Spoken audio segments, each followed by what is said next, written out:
Hey, what's up everyone? So we're going to look at quality control. It's my favoritist thing in the world, apart from kittens. I'm joking. So I'm going to break this into two parts. The first part's going to be all about the templates.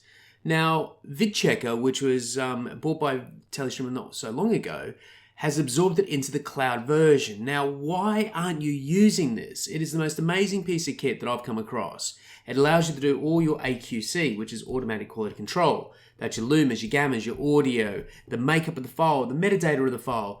It is absolutely bonkers what this thing can do. So we're going to look at the template one today. And I'm also going to have a second episode, which is going to go about diving deeper into it and getting different codecs and what have you. So let's dive on in. So as you can see, we're back at our dashboard, which we've gone through our flip, and then we want to go into quality controls. Let's go into the service. How easy is that? So we want to add a project. Now the project's going to say what's going to be called. I'm going to be really creative and go DPP test. Wow. You can check all your things here. So you can even just look at pass only. I normally just do all checks. It gives me the flexibility to be able to do, if it fails, do this. If it passes, do that. When I'm ready, hit next. And it's going to start firing up the project.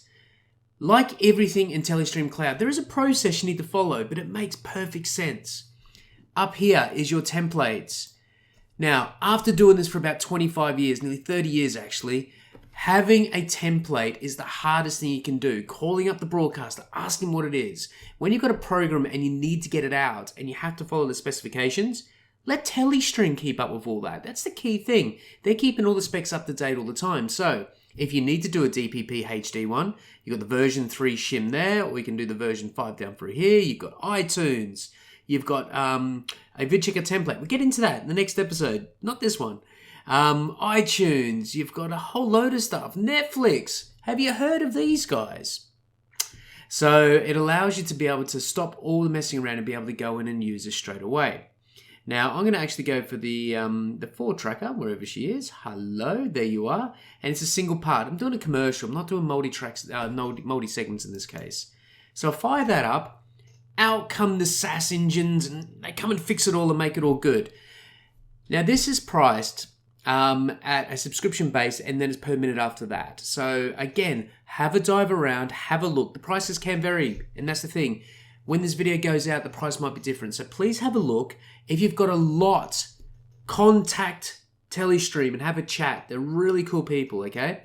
Now, let's have a quick butchers. So the file details, it goes into a lot of information here. If you were to look through the white pages or the spec docs from all the broadcasters and try to fill this in, you'll go a little bit mad. So it's nice that someone's kind of helped us out.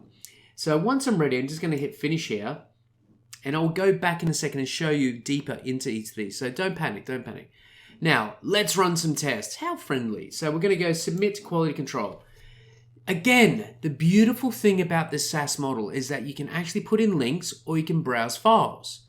Surprisingly, I have a link to my hand. So I'm just going to throw my link in and I'm going to add that. And you can add as many as you want. Throw as many as you wish at this. There's no problems with that. And that's the key thing. With any software as a service, you have this elastic approach of having as many computers. We don't see them. I mean, Telestream's probably firing up hundreds and hundreds and hundreds of machines as we're talking right now. But the beautiful thing is that it's someone else's job. With perpetual licenses, they're great. They're really cool. You can run them on your tin. It's all great. But if you really need to expand and have like 47 30-minute programs here, then 10 commercials here, you want to be able to do that all at the same time. You don't want to have a bottleneck. So when I'm ready to rock, submit job. Now that was pretty easy. I think in under 2 minutes, we've managed to get a template together. We've found a file that we got stored up in an S3. This is doing it as we speak. There's no messing around. And we're going to have a QC report very soon. Now, spoiler alert. I've made this file incorrect because it's easy showing you an easy one that's all green. I've made this a certain way, which doesn't have the metadata of AS11, doesn't have any audio as mix and effects on 3 and 4, which the DPP specifies.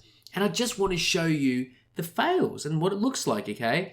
Then I'm going to go into the notifications and how things move across, okay? Look at that. Finished. Amazing. Red is dead. I've got a failure. Funny that. I've got a success ticker up here, which is also great. And all I need to do is roll into this kind of hyperlink. Off to the races we go. So this will give you a proxy. I can't show the proxy for obvious reasons because it's a little bit of secure media, but this is going to show us all the problems we've got over here. So blue is great. Amber's a bit of a warning. It's basically saying not found, but is required. I'll show you we can tick things on to do hard fails or to warn. It's got lots of problems with the metadata, which I knew. It's got all sorts of fun freeze frames, no integrated audio on the 3 and 4, which I knew. And everything else is pretty much rock solid. So this allows me to go, what am I going to do here? I know I can download the PDF. So the PDF will fire up and off we go. We've got this massive multi-paged PDF, which will actually show us what the problems are as well. So where the freeze frames, where the audio is, and down the bottom here, Telestream have their own PSE, so you can do a bit of PSE thing. So have a look at that, see if it works for you. But from there, you've got an amazing opportunity to fix your problems. So let's dive in and have a quick look at the template, because that's, I'm sure, what you're wanting to see. So if we head back to the overview, you've got the preset that I set, which is amazingly called the DPP test. If we go in and have a little cog and go in and have a look, we want to look at the project settings. It's going to spin up and it's going to throw us all the parameters. Now it's set into 3 ways. The first one is the tick. What do you want to do? So that's activating that process. And the one on the far right is reject on the error. So if you have that unticked, it's going to be a warning. If you have it ticked and it fails, it will fail. If you have it ticked and it passes, it will go through. That makes sense. Up the top here, it's gone for MXF, video checks, and audio checks. And here's another key thing. If you're going to look at the next video, which is going to be about the templates that you can actually customize, all the codecs are there for you to play around with. And as you can just see here, you've got transport, program streams, MXF, MP4s, blah, blah, blah, blah, blah, all the way through to IMFs. Now, from here, you can really dive deep into the information. This is the file structure. So this is all the metadata that you want to find on this particular DPP preset. You can look at an MXF specific things you want to look at with shims and what have you. You can have a look at your video checks. This is where the power's at. The video checks will actually look for your color space, the layout of the file, but more importantly, down through here, you've got RGBs and also your chroma and your luma. Now, luminance and chrominance is a big thing, and if you get it wrong and it's not correct, it will clip. They've got R103 2000 and also 2017, so it's really up to date. So the DPP spec is going for the R1 2000, so we're actually no worries of all that. You've got starts, you've got single colors, but then down here it gets really fun. You can look at corrupt frames, dropouts, as I mentioned, the PSEs, cadence for NTSC 2329. You've got field orders, if it's upper, lower, blockiness, so if there's actually macro blocking and stuff to that nature. It's all here. You just have to have a look what you want to do. The DPP specification is looking for freeze frames. It's not looking for blockiness because it's not in the spec.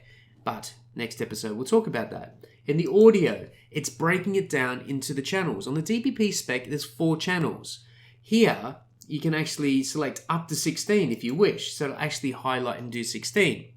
In this case, it's only looking at 1 and 2 because this is the first kind of PID audios that you're looking at. So you're looking at stereo, then you're going to look at the mix and effects. So in this case, we're looking at 1 and 2. Down the bottom, in the next stage, we're looking at 3 and 4. It's really configurable, people. But with the templates, you don't need to touch them.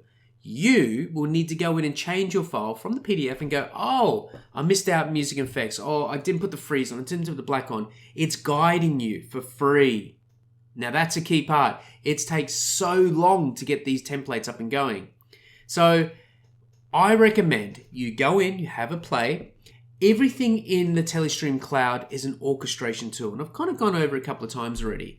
But what you want to be able to do is control what these do. Now, that doesn't make much sense, so let me explain. Notifications. I've banged on about this a couple of times. This is where it will say, I want an email to go out, or I want something to happen. I've got a webhook, I've got Azure, all this sort of fun stuff. A communication tool on the processing of material. If you're in a large corporation and you're the IT manager and you want to see how much is coming in, you can get an email or a webhook pushed off to that way. If you want to see the failure of the jobs, creation of jobs, it's all here for you. Click a couple of buttons and you're all good. Now the post-job actions, this is really neat. If you want to say, if the job passed, ends with failings, or it just has errors on there, You can move the file, so you go, all right, I want to move it, and then you're back to your stores. So you could basically say any files that pass or fail, go to these buckets and do that thing, or you could have a PDF being printed out and pushed off that way as well. Here's the power of all this, guys, because if you're doing your transcoding and you have a file coming in that's a certain house format and you want a template to run that, it passes your house format, goes off to the cloud, gets transcoded, you can have that flow back in again and get QC'd one more time.